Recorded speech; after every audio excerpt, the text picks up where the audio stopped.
I said a hey. Over to you, Kev. Okay. I said a hey.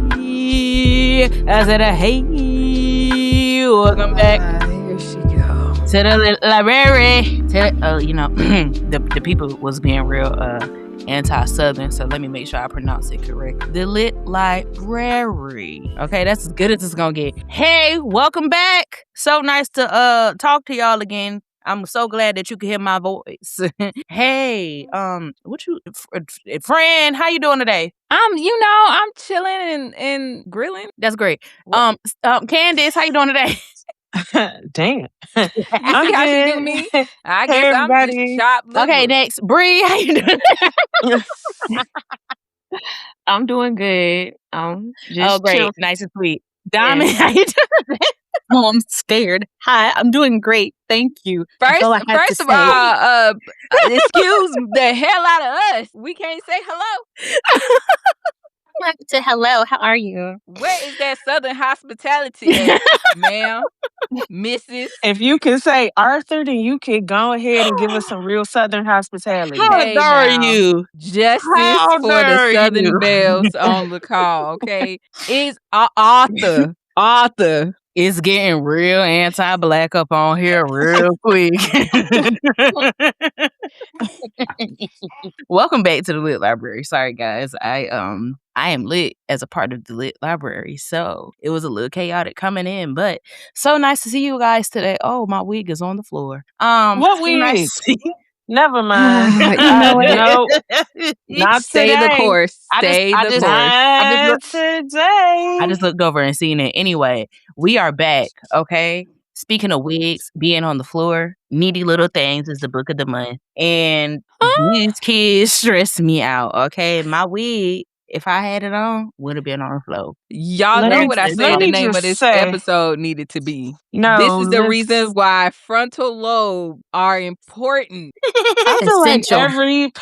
like every parent needs to read this book. Mhm. Just because every parent thinks that their kid is so capable of handling the internet and technology and cell phones, this book will show you that your kid is not, and you need to stay on top of things. Oh, you're right. Yeah, I think it can this get book is spooky like, real quick. yes, it reminded me very much. Like whenever I read YA, I'm like, yep, I'm an adult. I'm not a young adult. Yep, I know exactly what audience this is for. And I see the lesson here. And the younger kids, they can learn from this. But I'm so glad you said we that. could have avoided a lot of it. Yeah. It's kind of like Killmonger. Like, okay, the intention, 100%, understand it. I am with you. The execution, however, terrible. And at Before this we point, get there, if though, you have not read Needy Little Things, cut this off because it will be spoilers. Because I'm cussing some folks out today. And I implore you, if you have not read it yet and you don't mind spoilers, to just listen, because this book was really fucking good. Like Channelle, Needy Little Things. Channelle Desamours, she did her fucking thing. Okay, like I started listening to this book last year, and it was so good I had to stop listening to it so that I could buy the physical book so that I could read along while I was listening to it. And then I decided, I'm just come back to it. And luckily we came back around to it for the Lit Library. So listen, Channelle, 8. For me, I went to Goodreads, and as soon as I saw a bunch of the male monsters complaining and rating it low, I say, oh, there's a message in this book. Yeah, let's go ahead and get to it, because I looked at some of those Goodreads reviews and I was like, yeah, the racism is just jumping right out. Yep. So, per usual, when we have a YA recommendation, for the most part, it is usually coming from one person on the Lit Library. She keeps us young. She keeps us spicy. The youngest member on board, Dr. Diamond. You want to tell the people what Needy Little Things was about?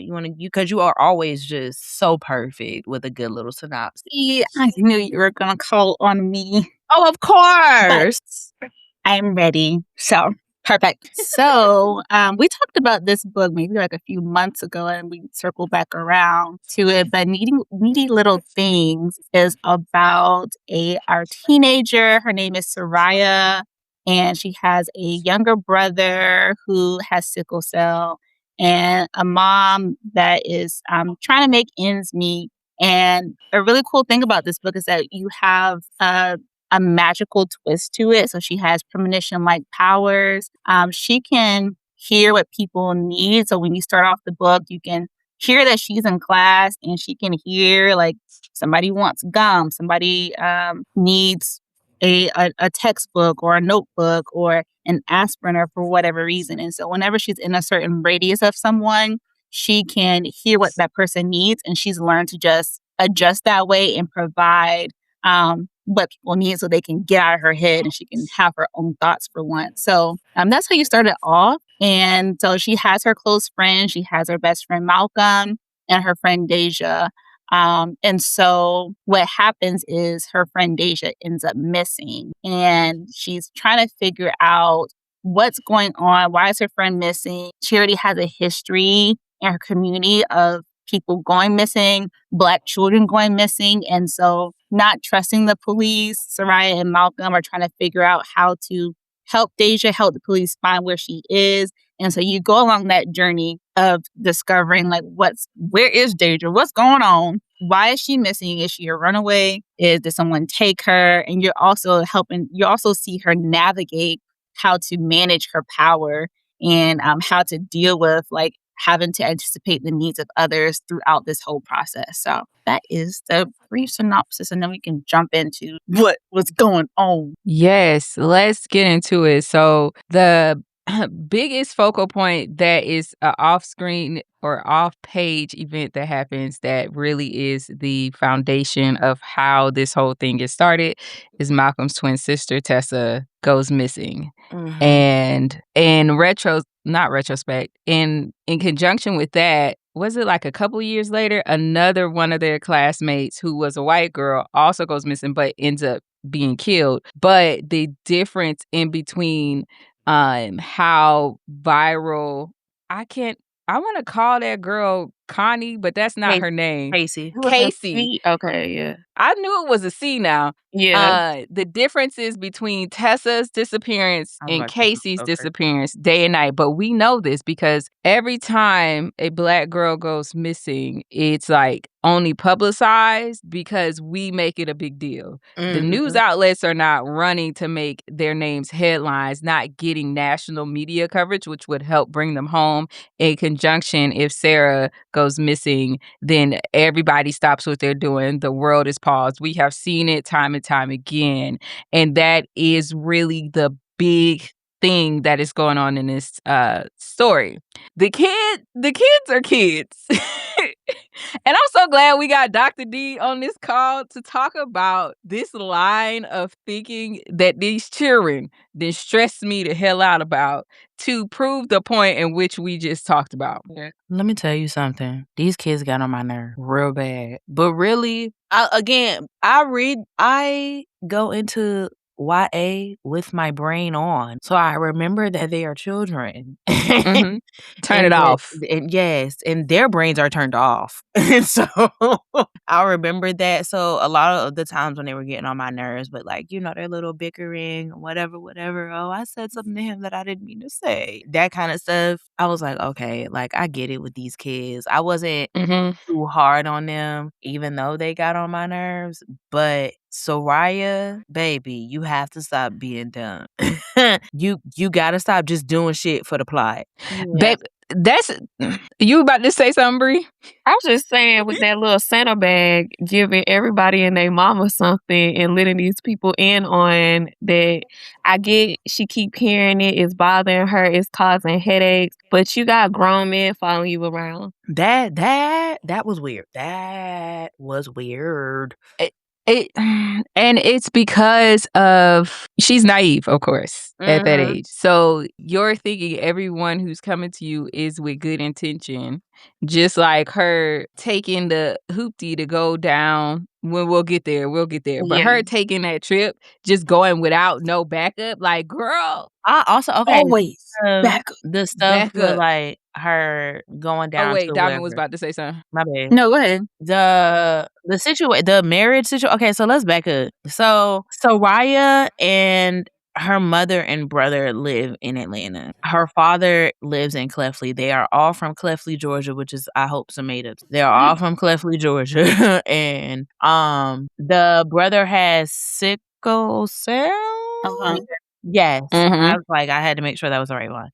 So he has sickle cell, and he basically they moved to the mom and Soraya and the brother moved to Atlanta so that he could have better medical care. The father is still in Clefley, Georgia. I thought that dynamic was kind of interesting in general because, girl, I don't know if you could just stay down there on the farm. I don't know. I Yeah, like to all rub my the feet time. on my man that night. Yeah, because it sounded like he was barely coming to visit. Like, barely. Yeah, Because farm life is hard. Everybody it's like to hard. romanticize it and these Yeah, cowboy stories and stuff like that. But them right. folks be working 24/7. Correct. That's true. You can't really take time off from the farm. That's why I'm just like, I don't know if I could do that dynamic. That just sounds so rough. That's So very true. You gotta go through all the fertilizer and plowing and stuff and the soil, tending all of it. yeah, Technical and then stuff. like I don't know. I felt like maybe they could have went down there a little more. I don't know. I just felt like the dynamic in I, general was a little weird because it I, obviously it was affecting the kids. So and like, it was affecting the mom too because she lives with depression. yeah, Yeah, and she having to operate like yeah, he's sending money, but she's operating like a she single she a mother. single mother Yeah. essentially. She's a single mom. Correct. Because a few times I forgot. I forgot he was there. Right. I was She like, would be saying oh, she said something are about they her dad, together? and I was like, that nigga ain't dead. Daddy wasn't there to Like, take me to the fair. all Yeah. right, that's another Name that movie. Okay, that is okay. No, he wasn't, of course, and I get it because Atlanta, compared to where they're from, of course, you need your baby to be taken care of, but it was like very hard on the family dynamic. And then you have a child who has a special gift, and she's also living with ADHD. So it's like Soraya was going through a lot. She could never get her mind to be quiet unless she was on the farm or with Oh yeah. you know, What's funny? I didn't realize that Jude was black at first. I was like, is this a white boy? I had to play it back again because I was like, hold on, describe him again for me. Like I had to pick my book up and read it 'cause I thought that was a white boy. No, I did too at first. I said, hold on. Yeah, What and context? because we were talking about the curls and stuff, and I was like, what's going on? Yeah. what's happening? But yeah, and Jude has been through some things as well. But back to the home dynamic. And so Soraya's up here. She's a teenager. She has a 1.9 average in school. Po baby. But I get it because of everything that she's going through. And then you have to be basically the second mom to your little brother because your mom is checked out. Yeah. Like just completely go in her room, close the door. And you know what I noticed about YA novels? Mm-hmm. The parents always suck.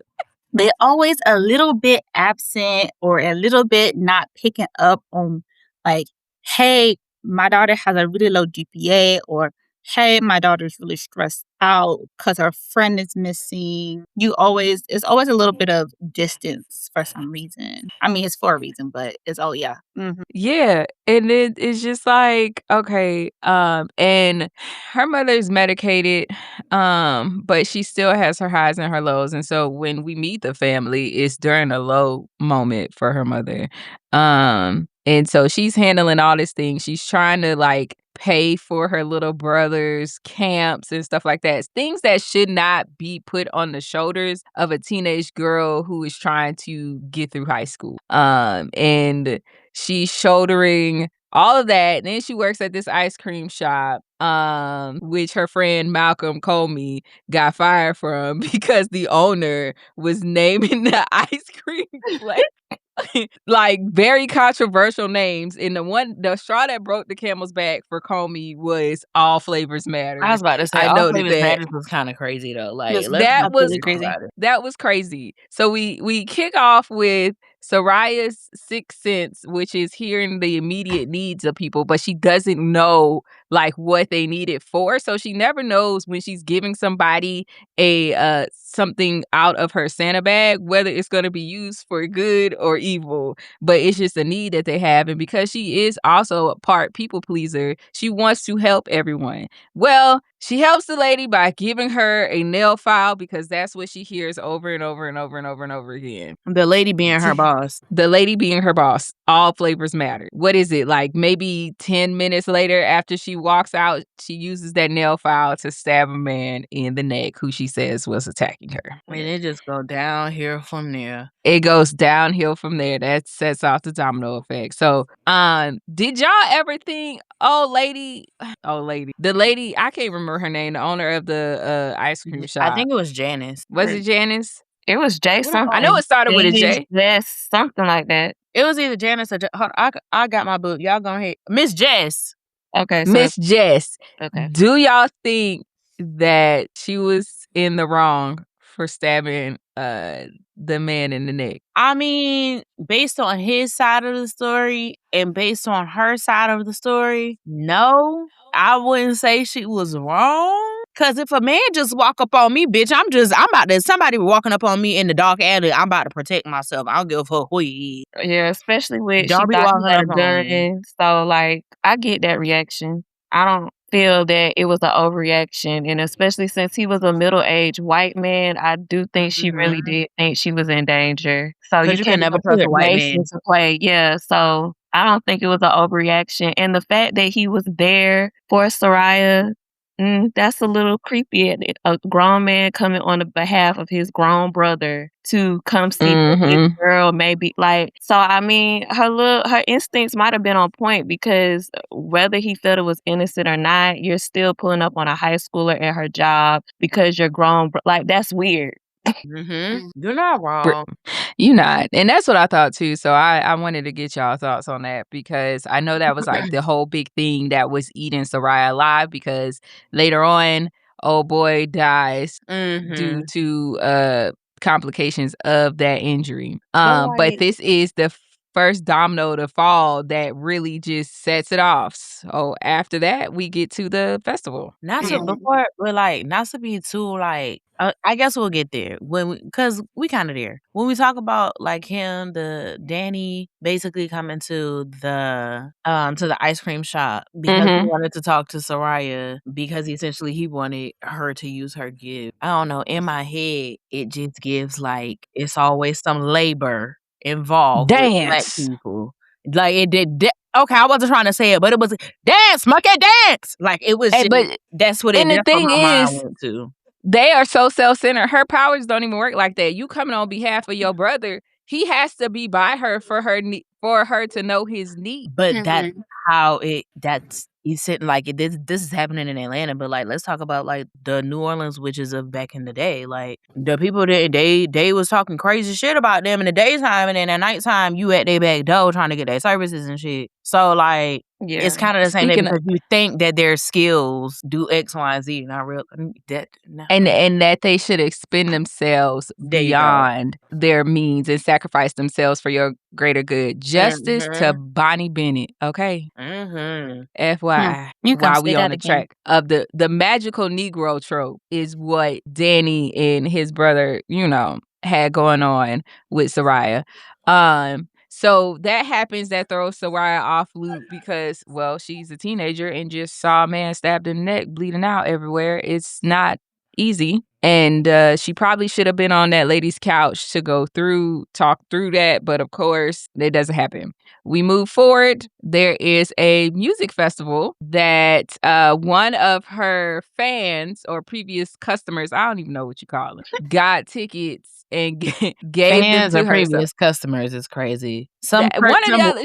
A stranger she passed the needy thing to. A needy stranger. A needy stranger brings tickets so that her and her friends can go to this festival that they have been dying to go to for years. Okay, so they get to the festival. Everybody looking cute. Okay, it's Malcolm, Deja, Jude, and Soraya. They all look cute. While she's next to Deja, she gets the reading that Deja really needs pepper spray. Pepper spray. And it puts Soraya on edge because the things that people have been needing have not been innocent. Like something traumatic has happened because of it. So she's like, we all stay together, buddy system. And this is is where we get to why frontal lobes are important, right? So they go to the bathroom, Deja and Soraya. She's standing there. She zones out for 2 seconds, turns around. Deja is gone. Mm-hmm. She thinks Deja's in the bathroom, so she stays. Deja ain't in that damn bathroom. Deja is gone, missing. And here things heat up. Wow. I was stressed out when she turned her neck and couldn't find her homegirl. Yeah. Immediately, I was stressed. Like, because I have been in that situation where, like, you know, I feel like we all have, like, you know, especially when we were younger, we at some event and we running around and it's supposed to be a buddy system, but one of them runs off, and I'm not gonna hold you. I have been the wanderer, okay? And so now everybody got to figure out where the hell you at. Oh, you the problem. I was. I'm not no more. I don't wander anymore, but I have wandered before, and I got cussed out because it was like, bitch, we've looked all over this cruise ship for you. Yes. I said, but I was in the room. They was like, what the fuck? Anyway, I had been that person before, so I get it, right? The anxiety that goes through you when, like, where the fuck is my friend at? I done lost him, da da da da. The fact that we ain't gonna get to the end yet, but the fact that that's what her husband, bitch. I'm sorry, if I was somebody, everybody would have been cussed out. Talk about him. Honestly and truly, but let's get back into the moment now. This is the second person in Soraya's life that has gone missing. The first one has never been found. And before that, 10 o'clock every night. So Tessa went missing around 10 o'clock. That is a very important factor because Malcolm and Soraya have this thing where they send each other a message every night at 10 p.m. Deja ends up going missing at around 9:37. So it's close to the 10 p.m. mark, which is very significant for Soraya, which is causing extra anxiety. So now this baby, essentially, because she's still a kid, this baby is running around through this park trying to find her friend. She runs into her teacher, and he's like, oh, I saw your friends over there. She thinks she finds her friend. She get over there, and nobody knows where Deja is at. And it was aggravating that nobody was, like, taking her serious at first, but that's how they always are when Black girls go missing, because, oh, maybe she just wandered off. Nobody takes them serious. So I got Malcolm's point later, but in the moment, have you lost your fucking mind? Definitely lost his fucking mind. Definitely. And the fact that for years they classified Tessa as a runaway. They're like, oh, she just ran away. And never closed her case. And wasn't she only like 13? Right? She was just 13 or something like that. It's 12 or 13. Because it was 5. Was it 5 years prior? It was 5 years. Yeah. And Malcolm was just turning 18. So it was like, I think it was right before their 13th birthday or something like that. So it was 5 years without his sister, which has to be a crazy feeling as a twin. Yeah. Because you don't really know what happened to your sister. She's just missing. No, and we're going to get to the end of this book, too. We're going to get to the end of this book, bitch. Because it's giving real. It's giving real. We don't talk about Carol and bitch. I need to talk about Deja. Okay. You know, I like this moment because then it turns into the whodunit, and you looking for the clues, and you got the red herring. So now you overly involved in the plot because you trying to figure out of all the people that look suspicious, who the hell stole Deja? First, we thought it was the teacher because why is you popping up everywhere to children? Okay, but can we just say, like, okay, I'm not. I don't know about everybody. I can talk about myself. But when I went to Jenkins back in Savannah, my French teacher, as he put, these are his words, so I'm not just saying stuff. He said he is gayer than a $2 bill. So, but back in 2008 or 2009, 2010, you can't really just be saying that you was gay all up in the school system. But we knew because his pants was tight and her shirt was schmeeching. So we knew. But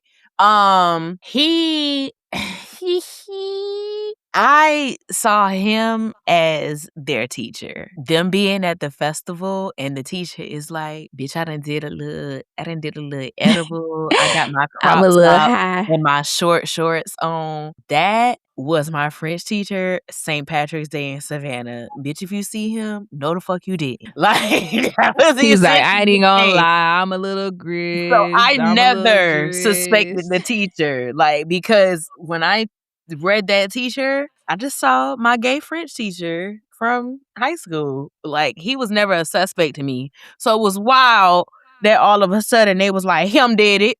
Him suspicious. Him real suspicious. Isn't he the nurse? Yeah, but I don't think Soraya wasn't even thinking about him in that way either. It was really Jude who was like, hold up. Mm-hmm. Why he popping up? Why he keeps seeing stuff? He was over there watching you. So like that's really what it was. I don't think she ever thought of him like that herself. And you know, what were you about to say, Chandra? No, go ahead. I was about to say it makes sense for Jude to think that given his previous life when and Jude was out here scheming and stealing in the streets in Texas, okay? Him doing the best he can. He was doing the best he can. His family, they was getting a divorce. You know, it was real bad on the home front. And so he went to the streets to console him. Wrong move. So he ended up stealing something from a group of guys. One of the guys go to school. They get to fighting real bad. And poor Jude, he was getting ass tapped. He was not winning. But one of the female teachers decided she was going to be brilliant and break up this fight between these two boys. And Very Jonathan Jude... Majors. Now, why did you have to remind me of that? Jonathan Majors was in the middle of the streets stopping crime, bitch. We are better than this. Sorry. We sorry, y'all. I'm sorry. Don't cut this out. We sorry. I've been on the real synopsis. I've been doing good, and here you come. Okay, so she decides to pull a Jonathan Majors and stop these young boys from fighting, but Jude got distracted because she touched his shoulder, and he got knocked out by Debo. Fell back on this lady. They both tumbled to the ground. It was real bad, and I think he accidentally elbowed her or something like that. But people end up making rumors that he done touched this lady inappropriately. Like, so not only did you get your ass whipped in front of the whole school, but now they say you a pervert. So he done been through some things. He not real trustworthy, so I could get it. He like, why your teacher always around? You sure he ain't take Deja? Yeah, especially since his teacher went along with the narrative. She ain't even try to say, like, no, it was a mistake. Nobody told you get your ass in that fight in the first place, ma'am. You know that was for Coach Glenn to come, the wrestling coach, to come break up. Why you gonna try to, and then not say anything when you know that young man did not touch you? And by the time she said something, it was too late. Yeah, so it does make sense why he don't trust teachers. He said, nah, that's fishy. Why he over here high? Isn't he a teacher? Hate to break it to you, the teachers get high. Them teachers be gone off edibles. I remember thinking that my teachers ain't never did nothing. Then I realized now I'm 35. We the teachers, and these teachers be smoking. He was having a good time at that festival, minding his business. The teachers be outside. They They don't be in the classroom all 24/7. They be outside. So that was our first red herring, which was their teacher. Then the second was Danny's brother. His name started with a P. I should have had my cast list pulled up here. Usually, our character list. Phillip. I usually do. Philip, because Philip is Danny's brother and Danny is the man who got stabbed in the neck by Miss Jess. Remember, she got the nail file from Soraya. Keep going. Yes. So Philip is Danny's brother. Philip is tries to be a frequent customer of Soraya. Magical Negro trope going on here. And so he also lives really close to where the festival took place. And when I almost fell for it too, because when Soraya went over there to talk to him and he had that Queenie scarf, which that was a scarf or Queen scarf. Why I say Queenie? Thinking of the wrong book. The scarf that Deja had wrapped around her neck at the time of the festival, he had that scarf in his hand. So it was really giving, she in the basement, go get the police and save your friend. And on top of that, Philip was a creep and he was a hoarder. I know that house stank. Yeah, didn't she? I know that house stank is crazy. I mean, but you're probably right. Cause it sounded like he was. Never mind. I don't like the reference I was about to make. Anyway, I'll just go with, the show hoarders. It sounded like it was one of those. Sorry. He had a path to the bedroom and a path to the couch. Big fat nasty bitch. I'm sorry. I'm sorry. That might not even be how he was. That might not even be, but that's the vibe I got off of him. Big fat nasty bitch. They're just hoarders are not. Was that stereotypical of me? Well, some of the hoarder shows. I mean, let's move on. Everybody in here had a touch of something. Okay, mentally, everybody had a touch of something. That's all I got to say. Everybody had a touch of something. You said everybody had a touch of big fat nasty bitch. No, I mean, please, no. They, Philip, whatever. But yeah, he has a dog he calls Bear. So we all thinking it's a big ass dog. And it's like a little Chihuahua Pomeranian. So it's a small dog. Yeah, a cute little thing. The dog was in the basement when Soraya first got there making all this noise. So she thought Deja was trapped in the basement. She was not. It was actually Bear. Wrong guess. Allegedly. Yeah, because I was confused. It was not, especially when we found out it's a small dog. I'm like, a small dog. Ain't nobody ever picked the dog up in the basement. Like, that don't even make sense. A small dog down. Exactly. Why you ain't bring the dog upstairs so I could see it if it was just a little bit? And why you acting like that? Talking about, it's just a dog. Yeah. It's just a dog. So you think Philip had another body down there? I think Philip was.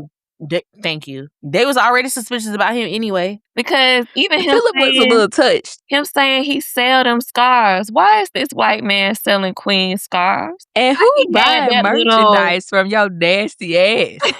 like, I'm with you and you're right. Yeah, he's still suspicious. Yeah, I don't care what y'all talking about. Philip, he need to be on somebody's watch list. I just can't figure out which list yet, but he need to be on it. Okay. I say if we come back, run a storyline through him because he doing something. We don't know what he didn't do what we thought he did, but he doing something else. Run a storyline through him is crazy. Unless she doing an adult one, I don't care about him because I want to know what's about to happen. And the way she ended this book, bitch. Okay, we getting it. I'm just saying because fuck that. Fuck a Philip. That's all. Okay, so the teacher was our first red herring. Philip was the second. Then the third was actually Deja's stepfather, which granted, he did seem kind of weird. Their family was weird, but it just turned out that her mother was stealing money from her.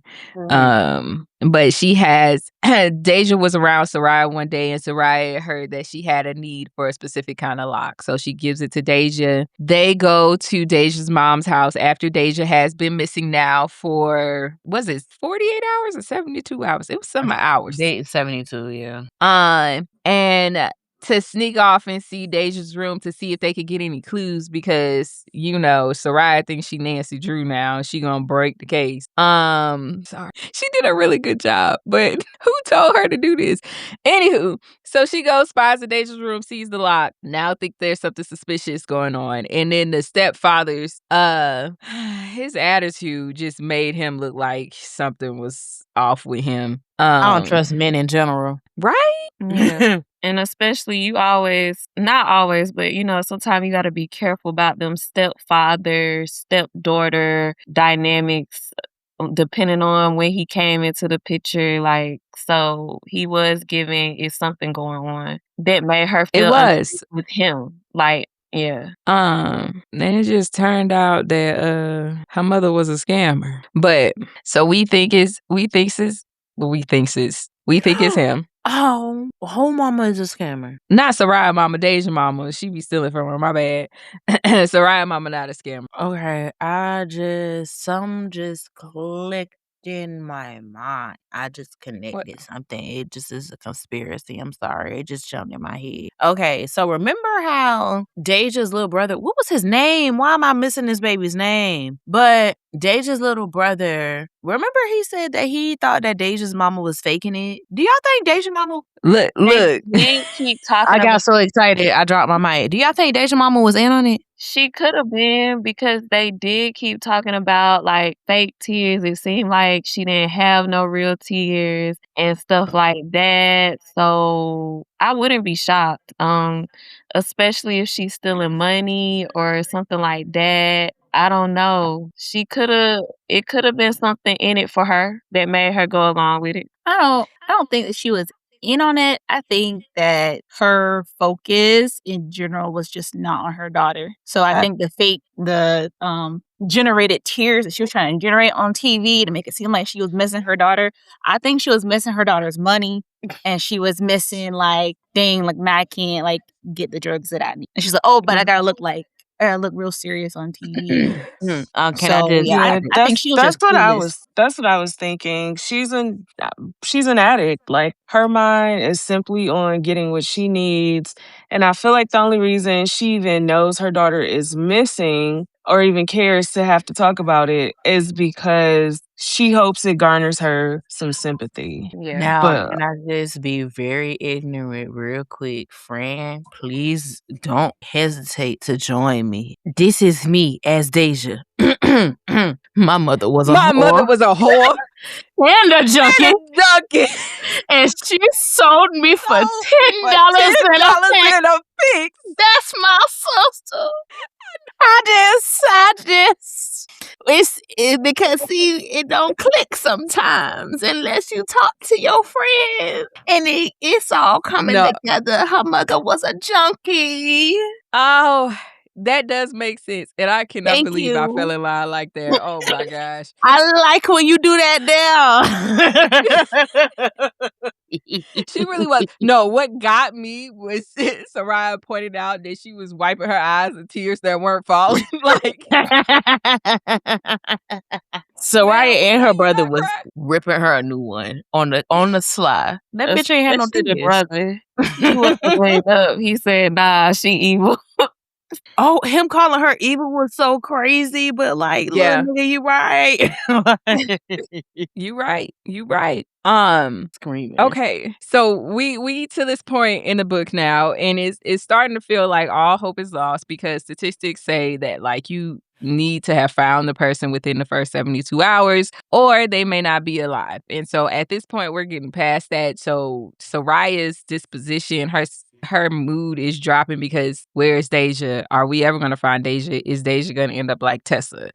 That is compounding with the fact of her little brother wants to go. Well, I was about to say he want to go to bowling camp. It is not bowling camp. No, it was zoo camp. It was not bowling camp. Which one was it? I think it was a zoo camp, right? Yes, zoo camp. Okay. Her little brother wants to go to zoo camp, and she know her mama not about to pay for it. So she decides, and she wants to put money on Danny's GoFundMe since he is now deceased. So she decides to start tricking her abilities off. And Jude is her manager, basically. That plan, actually, it flopped. It flopped real bad because homegirl made like maybe $120. Yeah. It was so bad. I didn't like that. I didn't either, especially with the history of her grandmother.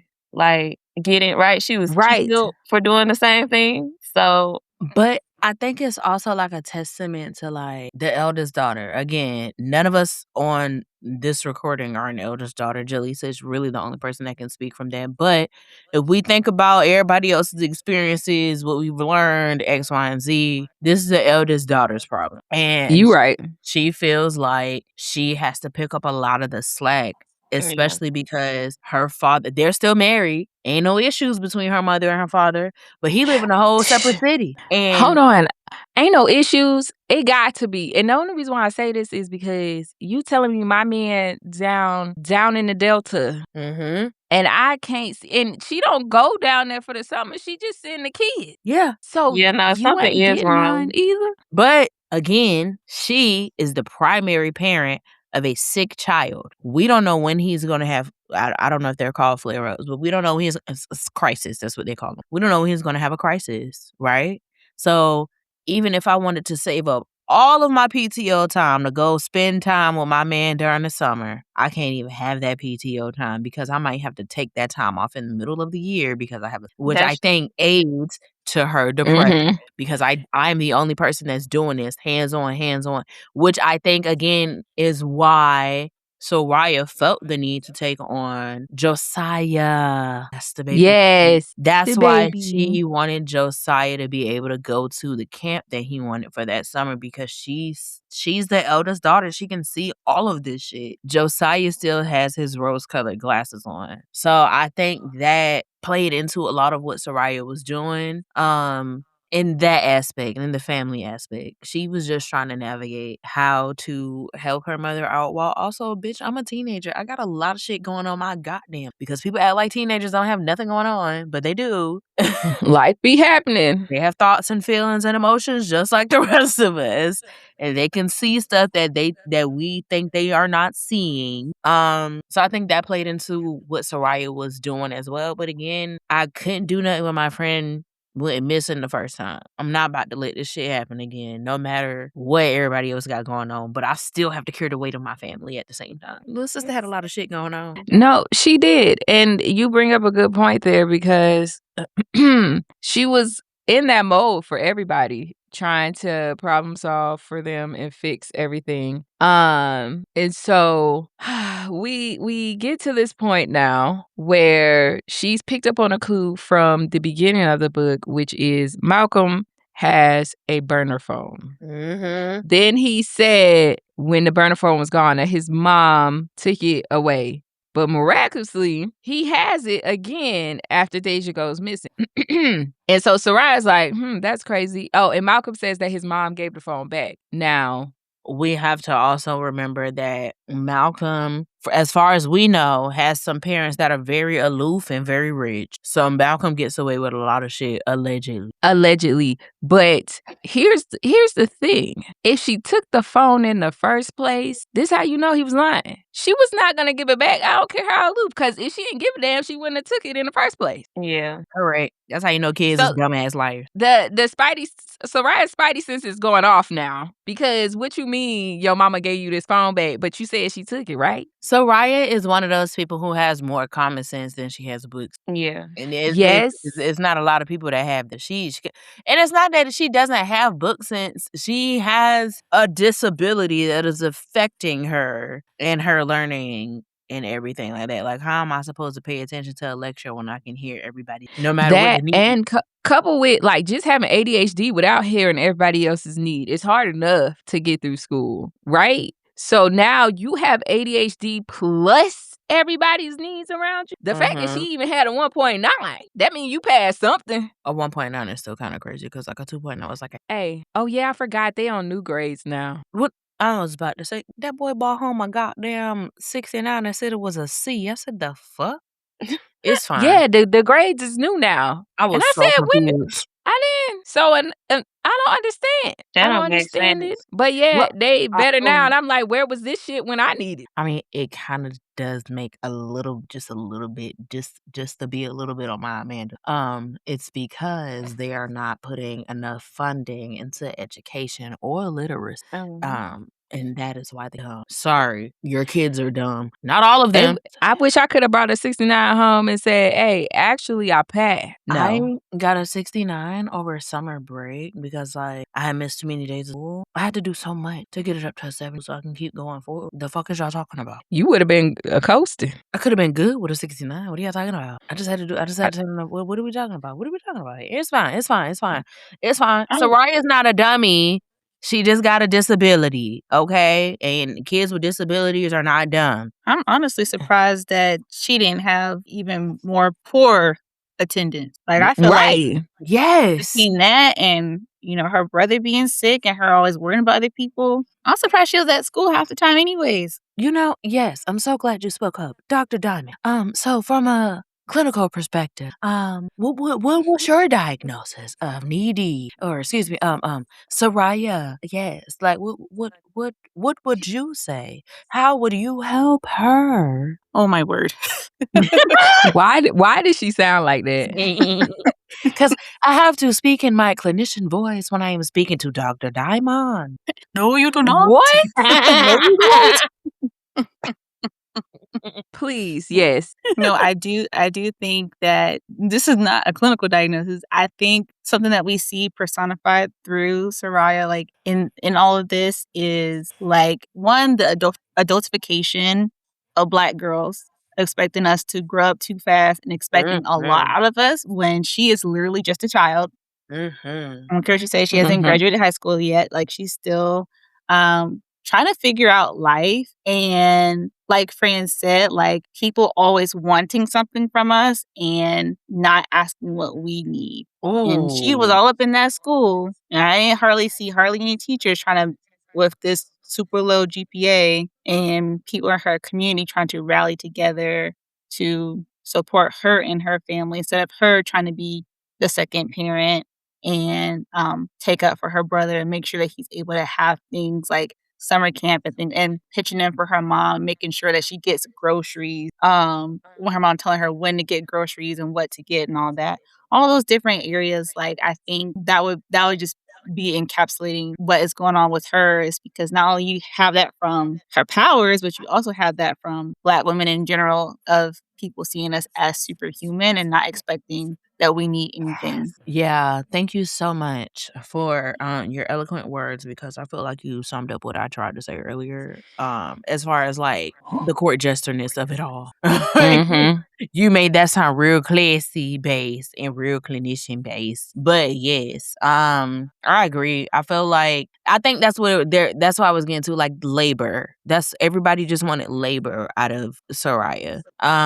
Folks didn't really, and that's kind of how it is sometimes, I guess, as an eldest daughter. Again, I'm speaking from my friend's perspective, but sometimes people just forget to ask you how you doing or what the fuck you got going on. And Soraya took on a lot of stuff without anybody ever really asking how she was, aside from Malcolm every now and again. But Malcolm flamboyant ass didn't. He was down for the cause, bitch. He was trying to turn I want to say, too, that this book painted a very valid picture of complex relationships with Black mothers and Black daughters. That Soraya mama was just hard on her, like unreasonably at times. So I was glad when they had a conversation and her mama was like, you could be mad at me. I deserve it. I deserve your anger. I've been checked out. I haven't been showing up for you. Like, that was a beautiful moment, because a lot of daughters don't ever get that moment from their mothers. So just want to add that. No, I agree. When her mama finally woke up, she definitely was apologizing. Yeah.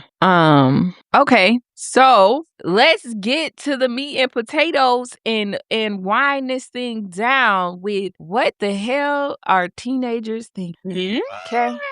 All right. We talked about the phones. We talked about Malcolm lying, and we all know that his mama didn't give him that damn phone. Okay. Malcolm comes to Soraya and he's panicked. Okay. Malcolm pissed now, me girl, he had his whole Killmonger speech. Okay. That's what I call it, because that's what it remind me of, when you got great intention, but the execution is shit. Anywho. Wait, did we talk about the journal?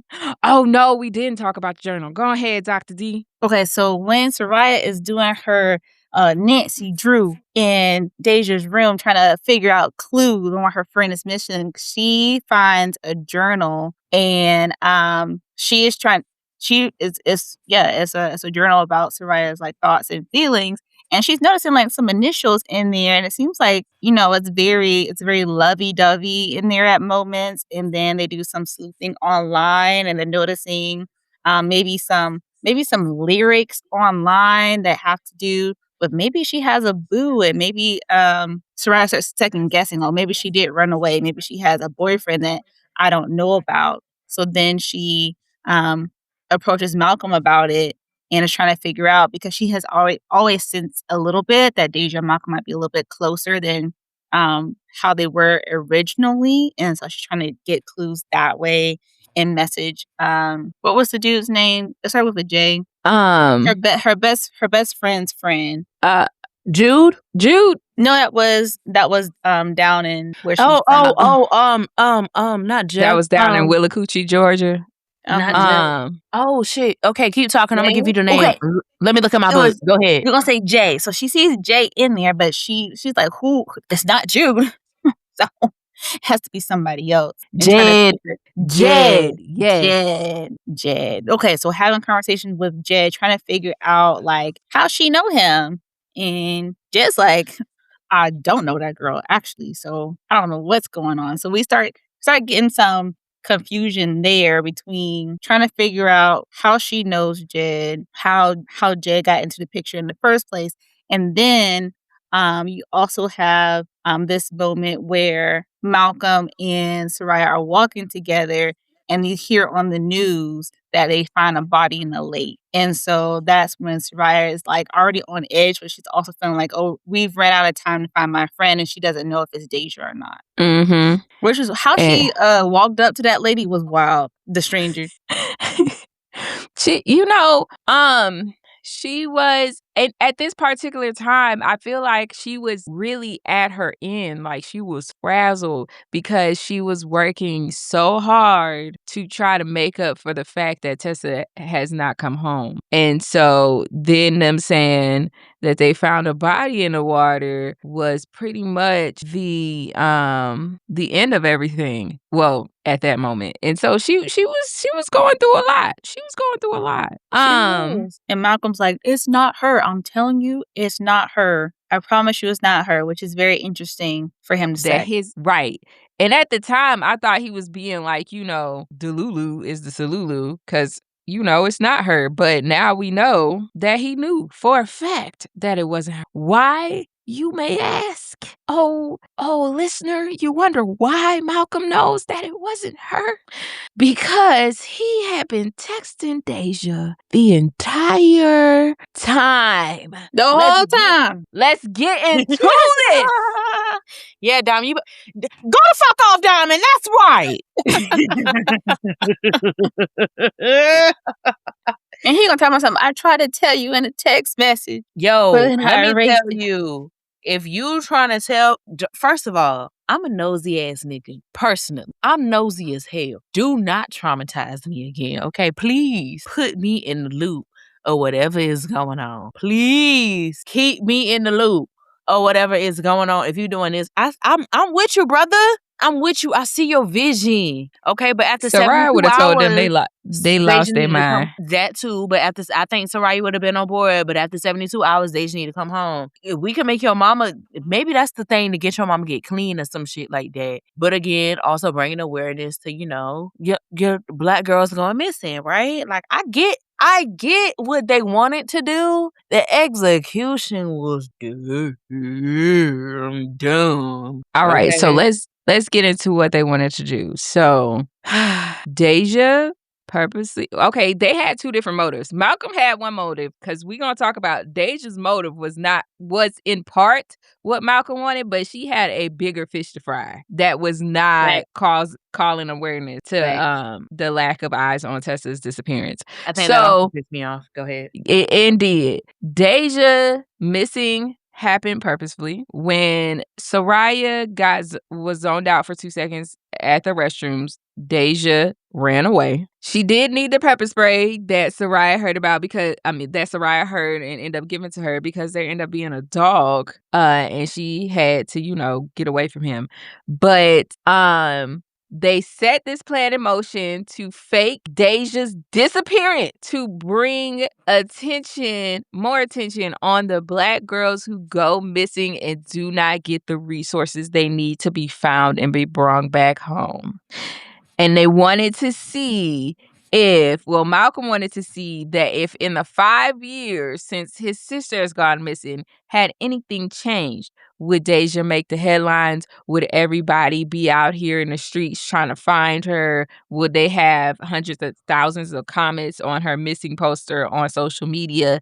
Things of that nature. So they concocted this plan. And this, ladies and gentlemen, is why a frontal lobe fully developed is important, okay? They are teenagers. At 16, this probably would have seemed world-changing to me. So, I give them that. I would have been like, fuck yeah, Malcolm X, let's do it.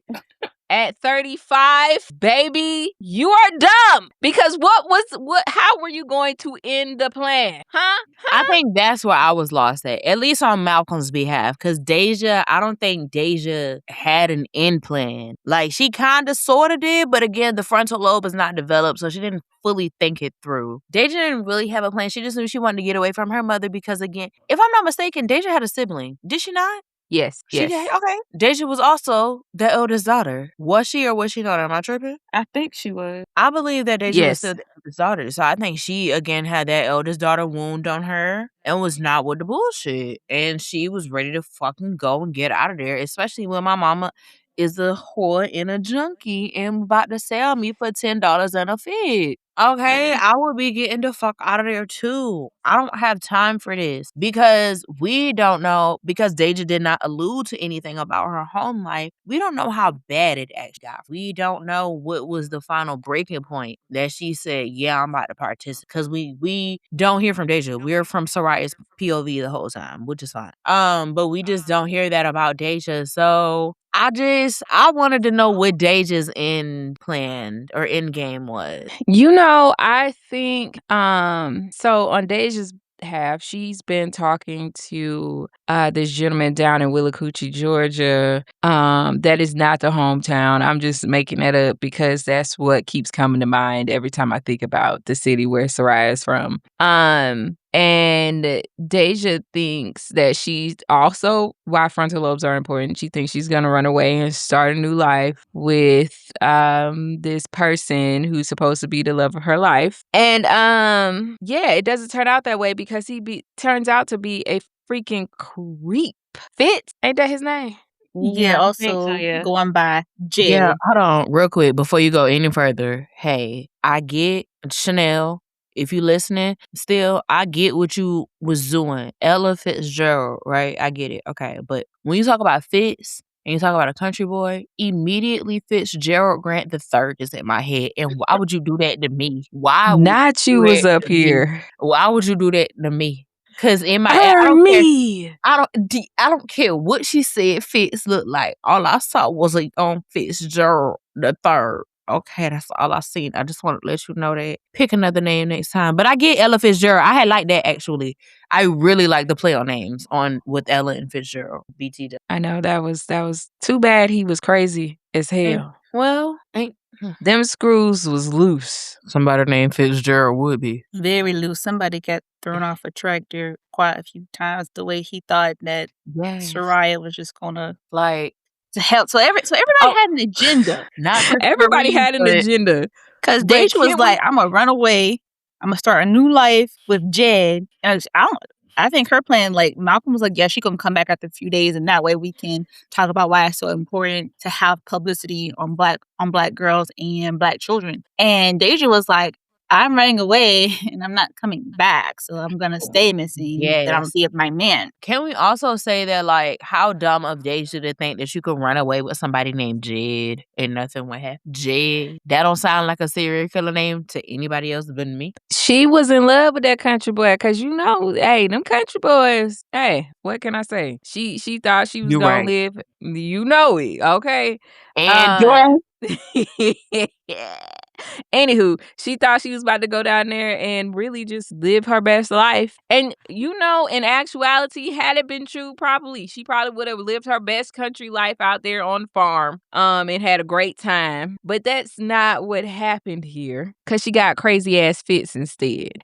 And I know we're going to go back and talk about everything that happened, but this is really on my spirit. Channelle, were you watching Lord of the Rings when you typed out this ending scene between Soraya and Fitz in that damn ring? Because he was up there acting like Smeagol. He needed his precious, and it ended up being his demise, which is crazy. So let's go back to why Fitz is crazy. Fitz was dating everybody crazy. Fitz was dating this girl. What was her? Why can't I remember nobody's names? Somebody remember her name? Was it not Ella? No, that was his sister. That was his sister. Okay. I'm about to call her. Christelle.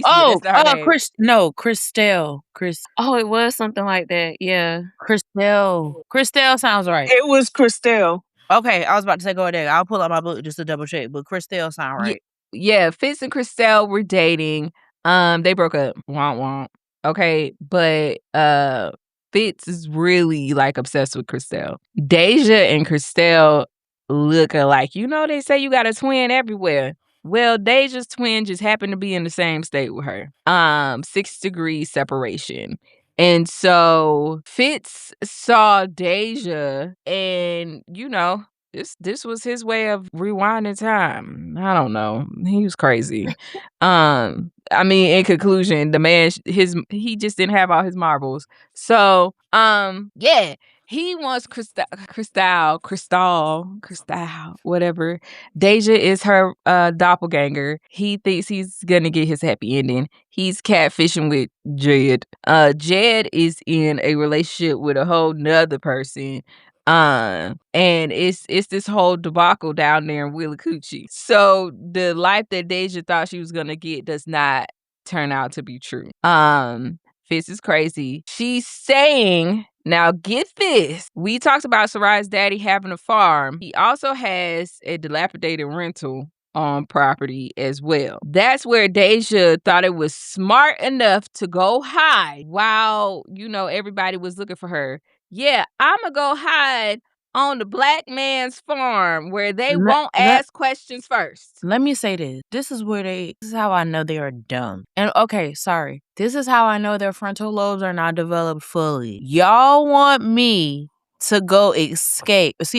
I want me to go escape from my home life, and I'm going to choose my friend's hometown and her father's house, his shed in the back of his house, without ever telling said friend. Y'all are fucking dumb. Why wouldn't you tell Soraya that you about to go to her daddy house? And that's the thing for me. And this also plays on the magical Negro trope, because they had the audacity to do so and didn't have enough respect for Soraya to actually have that conversation. Because one, she was going to tell you hell no, because why you bringing my daddy in this? Because let's talk about it real quick. Let's talk about it. What if Soraya didn't Nancy Grace her way through this story and did not know anything that was happening, and the police end up catching word, or Malcolm end up going to the police, or whatever happens, they figure out that Deja is down there in that town, but they don't know that Soraya daddy don't know what's going on. So they end up on this man's property. Now he in trouble because your dumbass decided to go hide back there. Right, because now he's either got shot by the police or he's in prison for something that he didn't do. Yeah, because it could have easily looked like that he was up to something, like there's connections. This is her friend's father and she's in a shed on his farm. Like, no police about to believe him, most likely, if he was like, yeah, I didn't know nothing about it. No, they're not going to believe that that's the truth. You didn't know this girl was on your property?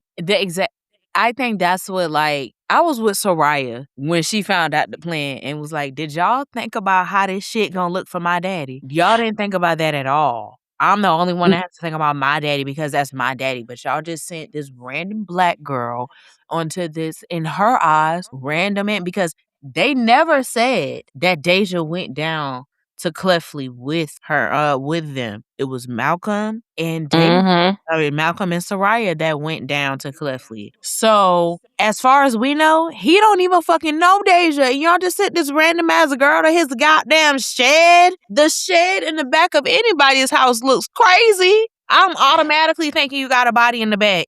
Sorry.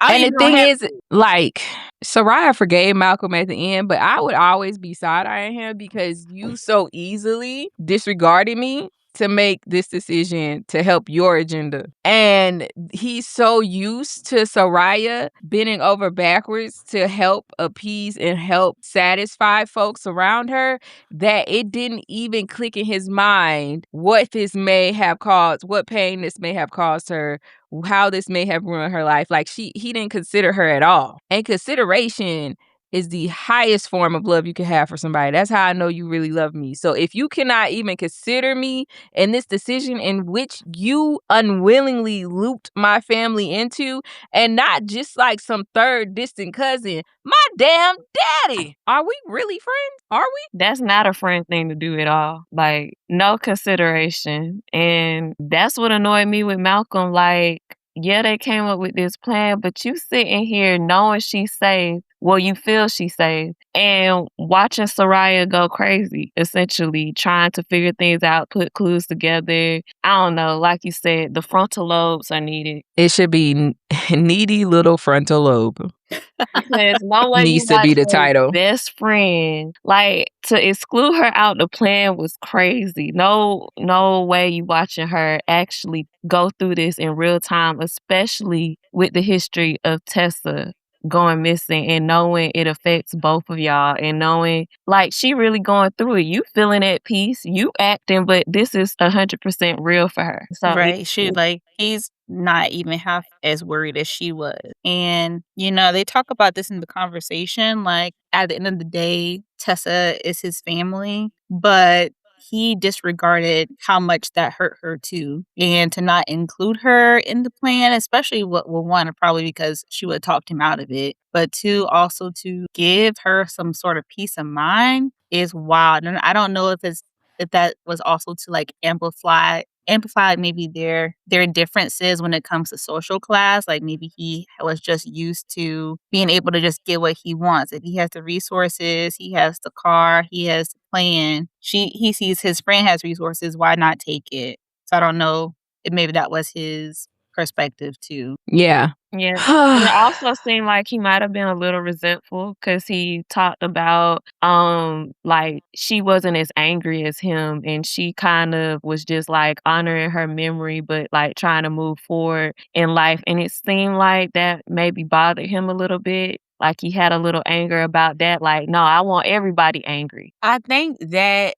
is very like it's a good depiction, a clear depiction of how people in these situations may feel. And I've never been in this kind of situation, right, where a friend has gone missing or anything like that. But it can seem like when something is, especially when like you're grieving, it's a big deal to you, but it's not a big deal to everybody else.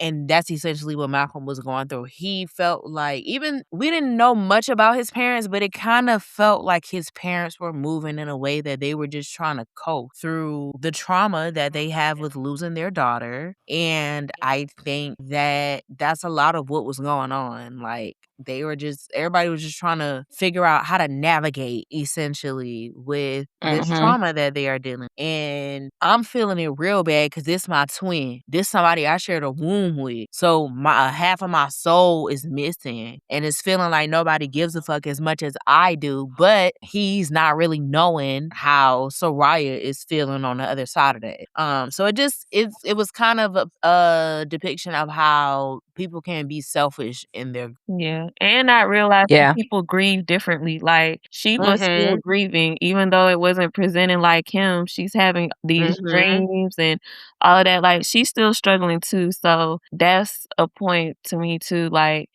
grief looks different for everybody, and you can't just assume just because someone isn't grieving like you that they care less. And I thought it was funny that Malcolm thought that she didn't give a fuck enough when they had a 10 o'clock p.m. ritual every night. So clearly, I won't say clearly, because it could, I can see how somebody might think that, oh, this may be a facade. But if I'm still engaging in this with you on a nightly basis, I'm initiating our 10 p.m. contact. I feel like as my best friend, you should know that I am here with you. But teenagers not knowing how to communicate their emotions, not how to talk about their feelings, stuff like that. So I get it. That's a lot of times I have to take myself out of it when I read YA.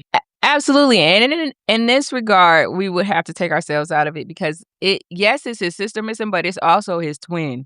Like, Right. this is the person he's been doing life with since the womb. Right. And he's looking around and everybody seemingly moving on, but he's still 5 years ago. So that He's just is missing really something. Yeah, I hate it's that. missing. And so he wants to bring everybody up to where he is. It's just, like I said, the intention, I understand completely. I do. It's just the execution for me because I don't like how Soraya was treated in this whole thing. Even when she confronted him, his spiel that he was saying to her in the monologue and everything, it just was really disregarding. You still hurt this person, even with trying to bring the media attention back to your sister. Because now we've done all this and we're still in the same boat we were before this wonderful plan was concocted. So what did it get you? And I'm going to tell you what's wild. When you sit back and think about, if it wasn't for Fitzgerald, they was finna be looking real fucking crazy. They was finna be in some real serious trouble. They were. Like, they lucked up that man was crazy. Yeah, he was deranged because the way that they spun it in the news and everything, chef's kiss. And honestly, it's kind of my favorite part of the book because I don't think they needed to be in jail or something. Like, they were doing the best they can with what they had to work with, all of them. But as parents, the moral here is when you check out on your kids, they check into some bullshit. Check out on them kids, they checked into some mess. Well, you're not wrong. You That's got to stay usually on what top happened, of your though. kids. Yeah, I thought this book was so relatable. Yeah. Like, I got an up-and-coming teenager, and like, even today, it was somebody on the FaceTime we ain't recognized. Me and Mike like, huh? Who that? Yeah. Oh, okay. You gotta stay I was about to say, yeah, because I took a nap and my son ate 6 yogurts one time. You got to keep your eyes on your children. And he just as happy as he want to be. Okay? Happy as a clam. So yes, keep your eyes on your children when something is off, especially with this. And we as parents, life be kicking our ass. So losing your child, that is something I cannot imagine. So his parents are trying to cope with that too.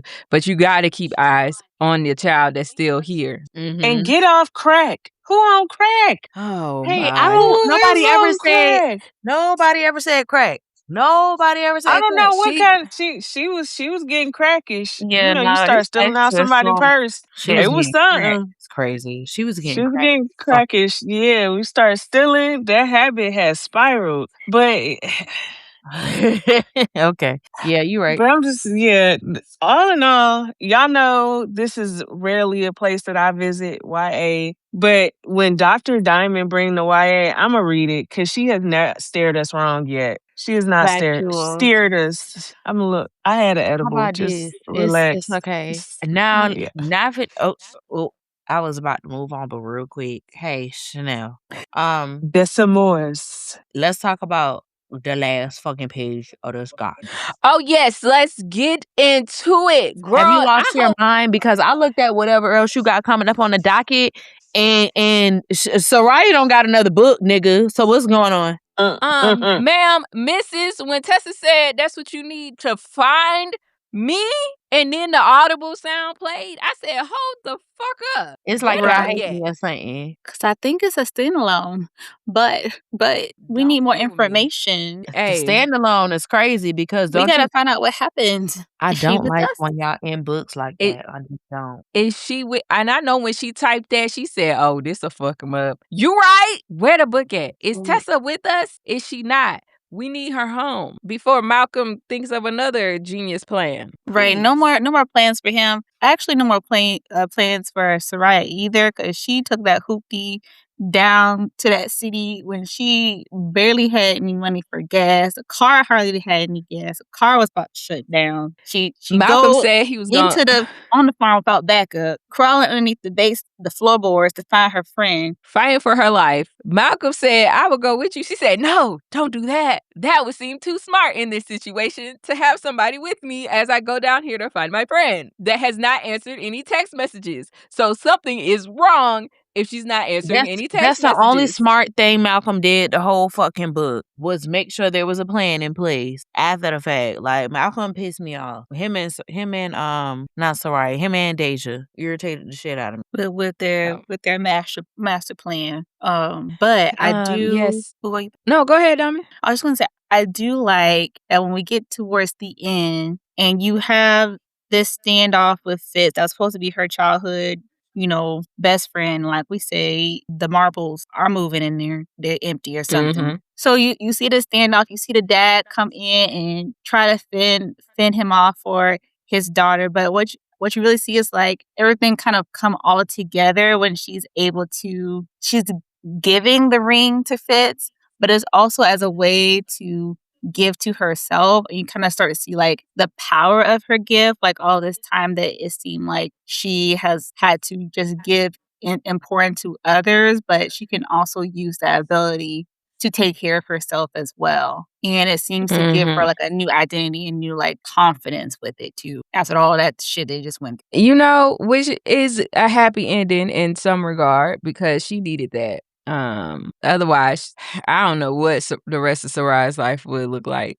Very hard. Yeah, very rough. And I think it kind of ties into like mental health too. Like when someone does not have the support that they need, mental health wise, if they feel like they have to fulfill a need for someone, or they have different voices in their head, like how much that affects you day to day. And when you have that support, it makes a world of difference. You're right. Facts. Honestly. And Baby was doing the best she could with what she got. What Mariah Carey say? I'm doing the best I can with what I got.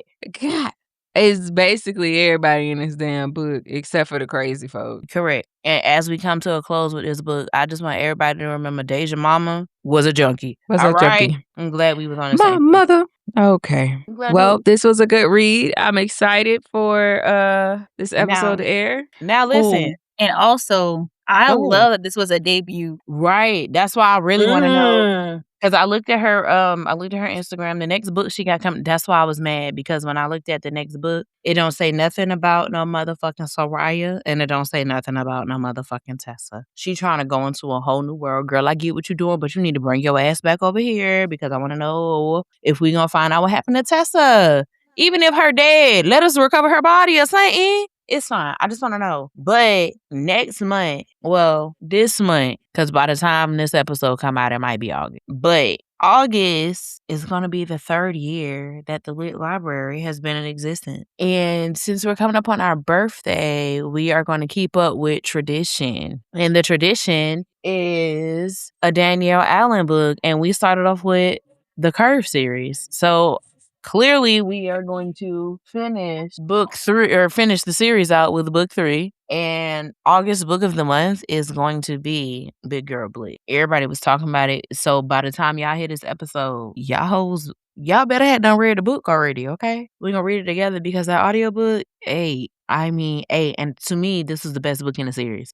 So this month, our book of the month is going to be Big Girl Blitz by Danielle Allen. And our bookmark this book of the month is going to be Death Card, which comes out on August 11th, okay? So we don't know when that's coming, but it's going to happen, okay? Hey, great day. Speaking of August 11th. Speaking of mother... Hold on. Let me get my air horns on.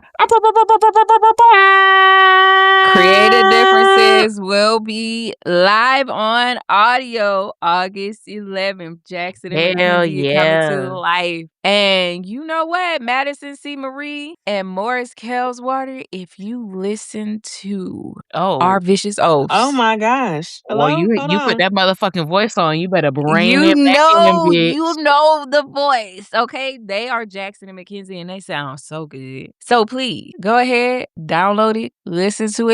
It's a quick, like, 2.5 hour read, because, Creative Differences on 90 pages. It's not long. It's a novella. It's a novella, so it's a nice little read for you, for your work day or whatever. I feel like you guys will love it, so please listen. Thank you. Yeah, amazing. So we got D.H. Renfro coming out D.H. Renfro Creative Differences on audio coming out on August 11th, on August 18th. Then Barnes, you wait your turn. Hold on, because I don't have time for your foolishness. You let me get it out. CM Barnes on August 18th has Lenox Lane, which is the second book, and Stonebridge coming out. But what's Tuesday's date? On the 28th, she has the Awakening audiobook coming out. Okay, so by the time you hear this, get on Audible, get on Libby, request it. Make sure that you got that Awakening CM Barnes. Get the audiobook. If you read the book, you know it was nasty and filthy. So do not be listening to this at work and then cussing this lady out later. That's your fault. You should have known better. Hello? Yes, you should have known better from the beginning. Okay.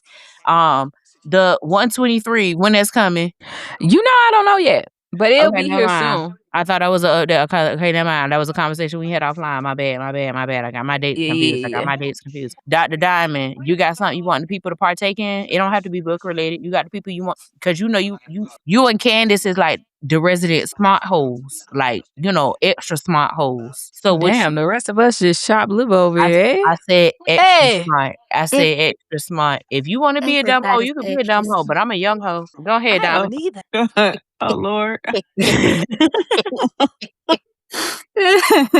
No, everyone's extra smart hoe. Shout out to y'all. Doing other things going on. No, next month I'll be chilling like a villain. But I appreciate the opportunity, and I appreciate the opportunity. It's crazy. Like, you not. Okay, anyway, we not about to get into this. You are ridiculous. So I think that is Sidelines and Storylines is coming back. That's Jaleesa's football series. That's coming back. As far Also, shout out to Dr. D and Bree for that beautiful BRBF footage. Hell if you are yeah. not, please go back and catch our content from BRBF. We talked to some of y'all favorite authors, okay? Just like we just talked to the BRBF team. So please go back and see Dr. Diamond and Bree in action. Actually, this episode will be releasing before the release of ticket sales for Black Romance Book Fest. If you want to get your questions answered, visit our YouTube page at The Lit Library and watch our latest live with with Black Romance Book Fest, and they will answer the questions you have. It's like a third of the ticket sales are going to be VIP. So get in where you fit in. And VIP gets you a ticket to everything. So, hopefully we will be, we going to speak it into existence. We're going to be podcast partners again next year. So look forward to season 2 of The Road to Black Romance Book Fest. I think that is all of the church announcements that we have for this episode. We'll be back soon, and we'll talk to y'all later. Bye. Bye.